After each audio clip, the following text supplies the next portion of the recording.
Hola, muy buenas. En este nuevo vídeo vamos a aprender a determinar los grados de libertad en balances de materia.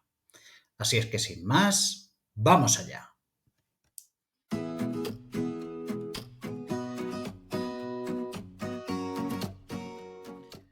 Bien, vamos a suponer que tenemos el siguiente proceso en el cual a un líquido vamos a eliminarle una cierta cantidad de impurezas.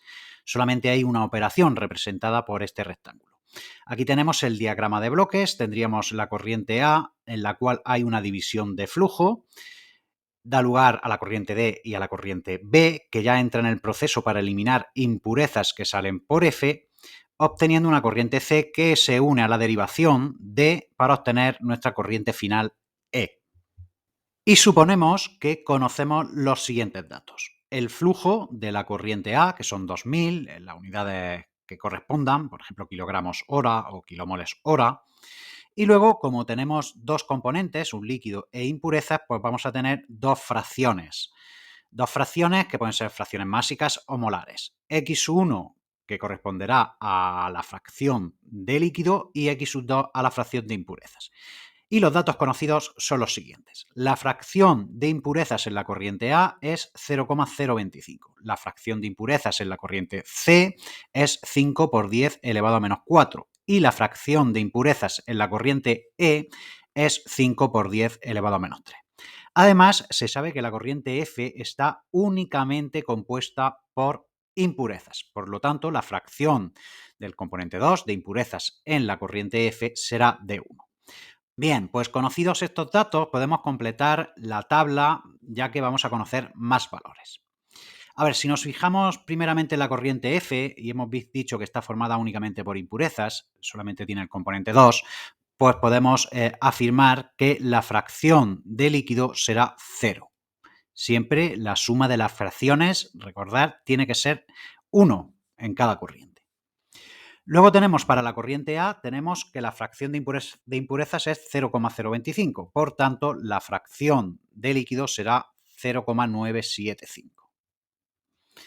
Luego de la corriente A hay una derivación, hay una división de flujo. Importante, muy importante tener en cuenta que cuando hay una división de flujo, las fracciones másicas, la composición, las concentraciones no cambian. Es decir, que la corriente B también tendrá unas fracciones de 0,975 y 0,025. Y la corriente D, estamos en la misma situación, tendrá la misma composición, 0,975, 0,025. Por último, también conocemos de la corriente C, conocemos la composición de impurezas, la fracción de impurezas, restándole a la unidad esa fracción, obtenemos la fracción de líquido. Por tanto, en la corriente C, la X1 valdrá 0,9995.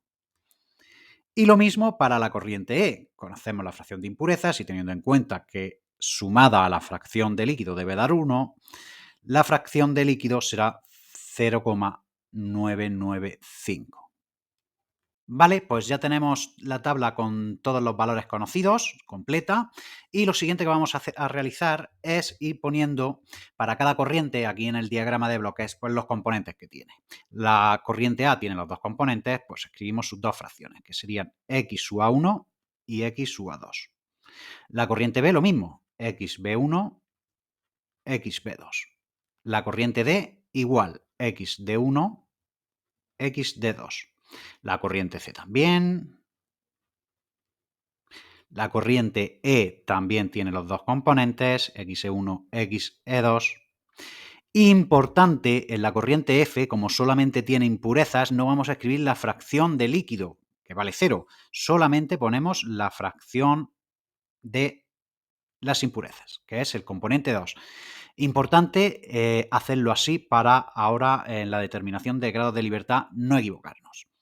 Vale, el siguiente paso es escribir las ecuaciones de balance global y balances parciales para cada uno de los sistemas en los que podemos dividir nuestro proceso.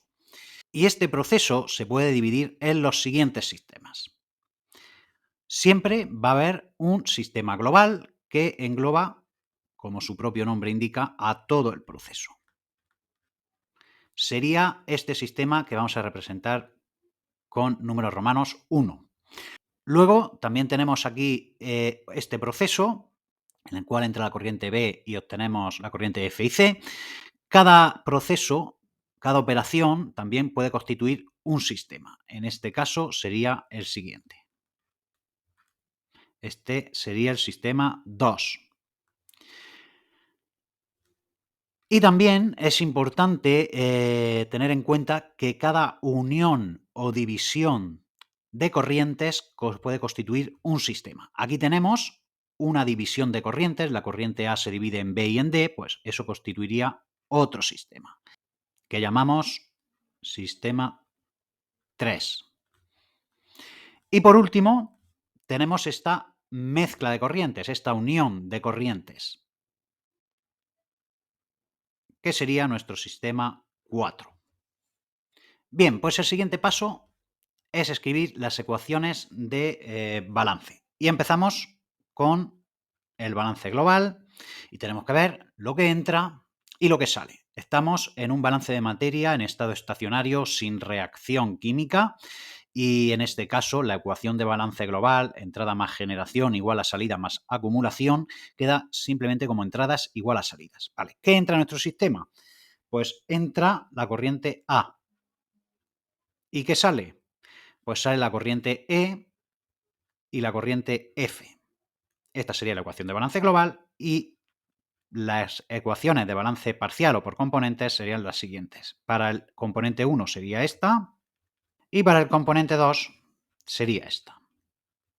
Aquí, en la ecuación de balance parcial para el componente 1, en la corriente F solamente tiene componente 2, luego este término valdría 0. Bien, continuamos con el segundo sistema que hemos dicho que es el equipo, el proceso, la operación básica. Vale. Como balance global o balance total tendríamos entra B y sale F y C. Y los balances parciales serían los siguientes. Continuamos para el siguiente sistema, que es el sistema 3, la división de flujo. Tendríamos el siguiente balance global. A, entra A y salen B y D. Vale, importante, ¿qué pasa con las ecuaciones de balances parciales? Pues bien, fijaros en una cosa. Si yo escribo la ecuación, por ejemplo, para el componente 1, balance parcial para el componente 1, tendría A por X sub A1, voy a escribir el valor, igual a B por XB1 más D por XD1. Bien, pues fijaros que nos queda cada corriente multiplicada por la misma fracción, 0,975. O sea, las composiciones, vuelvo a decir, en una división de flujo son las mismas, no cambian, las concentraciones no cambian. Esto nos lleva a obtener ecuaciones de este tipo. Al final no es más, los balances parciales no van a ser más que una ecuación exactamente igual que la total, pero multiplicada por un número. En este caso es esta ecuación de balance parcial para el componente 1 sería la global multiplicada por 0,975, que podríamos sacar aquí factor común. ¿Vale? ¿Qué nos indica esto? Pues que en realidad no tenemos nuevas ecuaciones cuando miramos las ecuaciones parciales, sino que obtenemos exactamente la misma ecuación global. Es decir, no hay ecuaciones parciales en una división de flujo. Muy importante tenerlo en cuenta. Bien, borro esto. Y nos vamos, por último, al sistema 4. El sistema 4, que es una unión de corrientes. En una unión de corrientes no ocurre lo que ha pasado en la división. En una unión de corrientes ocurre lo habitual. Bien, ¿qué entra? Pues entra C y entra D. Y eso da lugar a la salida E. Las ecuaciones de balance parcial serían las siguientes. Bien, y una vez seguidos estos pasos, vamos ya a pasar a hacer la determinación de los grados de libertad de nuestros sistemas. ¿Qué son los grados de libertad? Pues bien, los grados de libertad son la diferencia entre el número de incógnitas menos el número de ecuaciones. Entonces, para que podamos resolver un sistema, cualquiera de estos, tenemos del 1 al 4, nos tiene que resultar un número de grados de libertad igual a 0. Incógnitas menos ecuaciones. En concreto, lo vamos a calcular de la siguiente manera. Los grados de libertad vamos a calcularlos como el número total de variables independientes menos lo siguiente. Número total de balances de ecuaciones independientes más número total de variables conocidas independientes más número de otras relaciones identificadas que pudiera haber en el ejercicio independientes. Pues bien, vamos a hacernos la siguiente tabla en la que hemos indicado los diferentes parámetros necesarios para realizar el cálculo de los grados de libertad. Así es que comenzaremos determinando las variables independientes para cada uno de nuestros sistemas, del 1 al 5. Variables independientes, primer punto. Vale, para el sistema 1, el sistema global, tenemos que fijarnos en las corrientes que intervienen. Y según vemos aquí en las ecuaciones de balance, intervienen la corriente A, E y F. ¿Qué variables hay en cada una de las corrientes? Vale, pues en la corriente A tenemos un flujo y dos fracciones, en la corriente F un flujo y una fracción, en la corriente E un flujo y dos fracciones. Vale, mirando la corriente A tenemos tres variables, como hemos dicho, pero las tres son independientes. Bueno, pues resulta que no. Siempre en el caso de las fracciones, y debido al hecho de que la suma de las fracciones siempre es 1, tiene que dar 1, pues las variables independientes, si nos fijamos en las fracciones, siempre va a ser igual al número de componentes menos 1. Luego, en este caso, si nos fijamos en estas dos fracciones, tenemos dos fracciones, pero solo una sería independiente. Vuelvo a repetir, importante, esto es debido al hecho de que la suma tiene que ser 1. Dicho de otra manera, conocido el valor de una de las fracciones, el otro ya no puede tomar cualquier valor. El otro automáticamente viene dado, debido a que la suma tiene que ser 1. Bien, pues respecto de las fracciones, en la corriente A tenemos dos componentes, pues solo una fracción sería independiente. Y luego tenemos el flujo. Los flujos siempre son independientes. Luego en la corriente A tenemos un flujo, una fracción. En la corriente E tenemos exactamente la misma situación, un flujo, una fracción. Y en la corriente F, pues tenemos un flujo y una única fracción. Resulta que esta fracción no es independiente. Esto ocurre siempre que tengamos una corriente con un único componente. La fracción no es independiente porque no puede tomar cualquier valor. Tiene que valer 1, porque solamente hay ese componente. Por lo tanto, en la corriente F solo tendríamos una variable independiente, que es el flujo. Recapitulando, tenemos en la corriente A un flujo, una fracción, corriente E un flujo, una fracción, llevamos 4, y en la corriente F un flujo, 5. Luego las variables independientes en nuestro sistema 1 sería de 5. Vamos con el sistema 2. Sistema 2 es esta operación básica, en la que las corrientes que intervienen son B, F y C. Bien, pues si os fijáis, tenemos exactamente la misma situación que en el sistema anterior. Corriente B, independientes, variables independientes sería un flujo, una fracción. Corriente C, variables independientes sería el flujo y una fracción. Y en la corriente F, únicamente el flujo. Por lo tanto, también tenemos 5 variables independientes. Vamos con el sistema 3. Sistema 3, atención a esto cuando tengamos una división de flujo, como es el caso. Aquí intervienen las corrientes A, B y D. Los flujos hemos dicho que son independientes. Luego ya tendríamos tres variables independientes, el flujo A, B y D.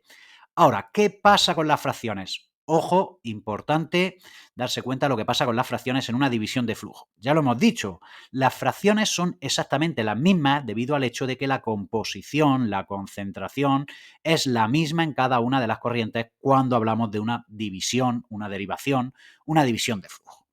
Por tanto, en este caso, y debido a que solo tenemos dos componentes, conocida la fracción, el valor, mejor dicho, de la fracción de uno de los componentes, ya automáticamente conocemos el resto. Es decir, que aquí tenemos, por un lado en la corriente A dos fracciones, en la corriente B otras dos y en la corriente D otras dos.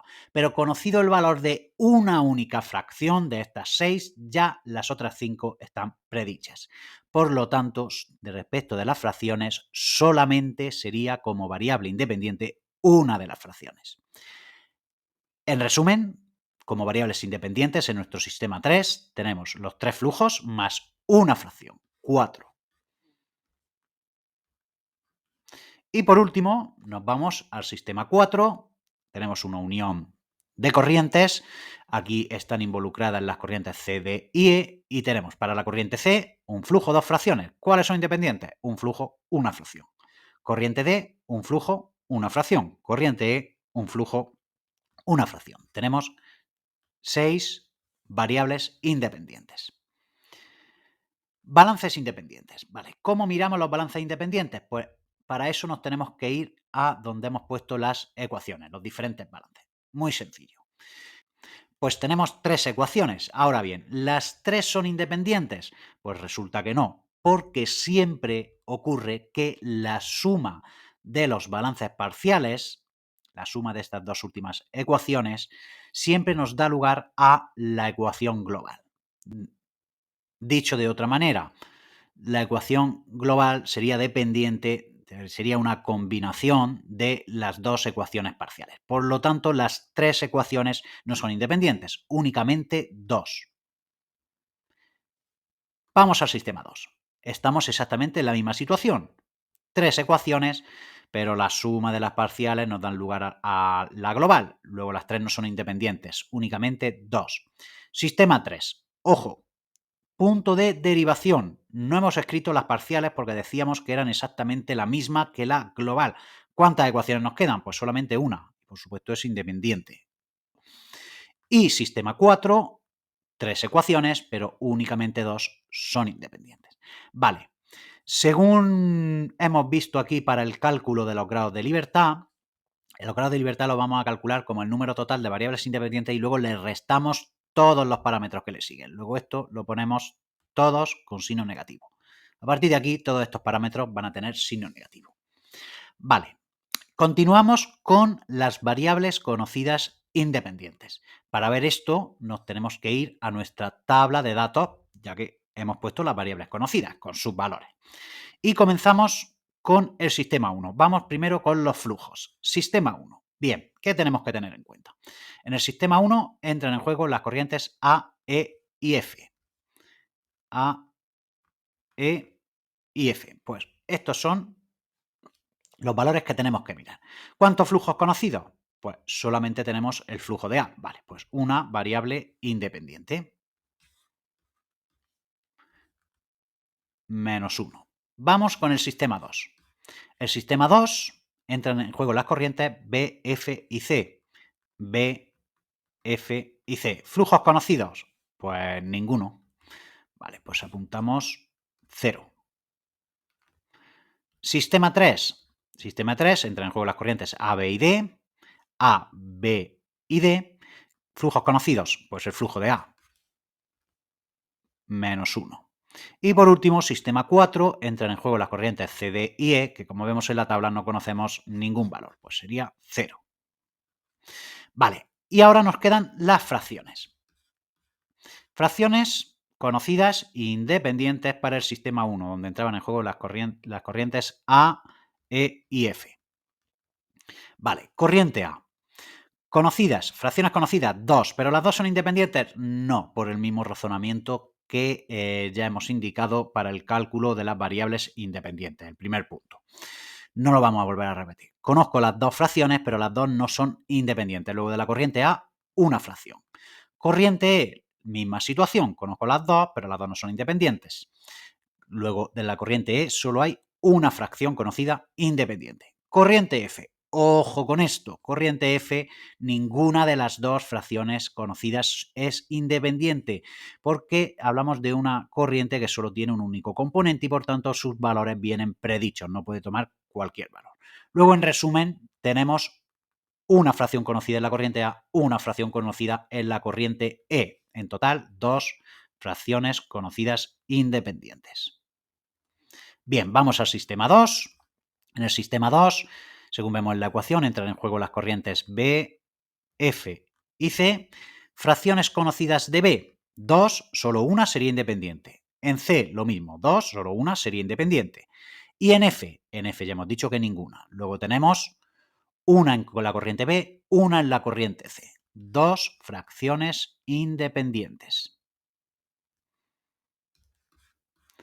Vale, vamos al sistema 3, la división de flujo.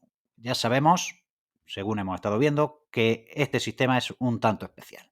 Bien, vamos a la división de flujo, que entran en juego las corrientes A, D y B. lo hemos visto para el cálculo de la determinación del número de variables independientes. Ahora estamos con las conocidas, pero el razonamiento es el mismo. Tenemos 6 fracciones conocidas. Ahora bien, ¿las 6 son independientes? Pues resulta que en una división de flujo no. En una división de flujo, en este caso que tenemos 2 fracciones, conocida el valor de una de ellas, ya automáticamente conocemos el valor del resto, porque tienen la misma concentración. Entonces, una manera de mirarlo es la siguiente. Por ejemplo, de la corriente A conozco X sub A1, como era el caso. Conozco X sub A1, que es 0,975. Vale, pues 0,025 ya viene predicho, porque tienen que sumar 1. Es decir, que de la corriente A, de las dos fracciones, únicamente una será independiente. Estamos hablando de las conocidas. Pero es que la B y la D tienen que tener exactamente los mismos valores, porque hablamos de una división de flujo, por tanto, no son independientes. En resumen, ¿cuántas variables conocidas independientes tenemos respecto de las fracciones? Pues únicamente tenemos una. La apuntamos.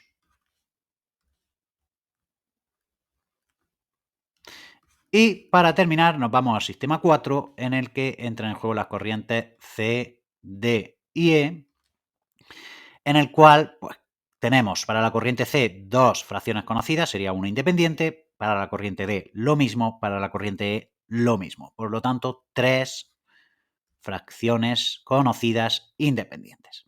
Vale, siguiente punto, otras relaciones independientes. Esto es por si en el enunciado del problema nos dice alguna otra ecuación que tengamos que tener en cuenta. No sé, por ejemplo, nos podrían haber dicho en este caso que en el punto de derivación, pues yo qué sé, la corriente D es un 75% de la corriente A. Bueno, pues eso nos daría lugar a otra ecuación, pues esa sería otra relación independiente, pero en este caso no tenemos ninguna. Luego, en ningún sistema. Luego, este punto es 0 en cada uno de los sistemas. Y ya solo nos queda pues, realizar esta operación aritmética para ir poniendo los grados de libertad. Sistema 1, pues según vemos, nos sale 0 grados de libertad. Sistema 2 nos sale un 1. Sistema 3 nos sale 1.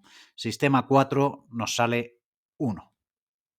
Pues bien, según vemos, y una vez hecho el análisis de los grados de libertad, únicamente en el sistema 1, que era el sistema global, obtenemos 0 grados de libertad. ¿Qué quiere decir esto? Pues que el número de incógnitas que vamos a tener a la hora de resolver este sistema va a ser igual al número de ecuaciones. Por lo tanto, va a tener una única solución y lo podemos resolver. Por tanto, entonces, ¿qué deberíamos de hacer ya para la resolución del problema? Pues deberíamos de irnos a nuestro sistema 1, cogernos nuestras ecuaciones, sustituir valores y ya sabemos que se puede resolver. Deberíamos de empezar por ahí. Una vez que calculemos, resolvamos el sistema 1, pues ya vamos a ir determinando diferentes parámetros, en este caso, por ejemplo, E y F los tendríamos y ya, pues a partir de ahí, pues podemos continuar resolviendo los diferentes sistemas que nos quedarían. Y bueno, con esto queda terminado este vídeo para explicar cómo se determinan los grados de libertad de un problema de balance de materia en estado estacionario sin reacción química. Espero que os haya sido de utilidad y nos vemos en el siguiente vídeo.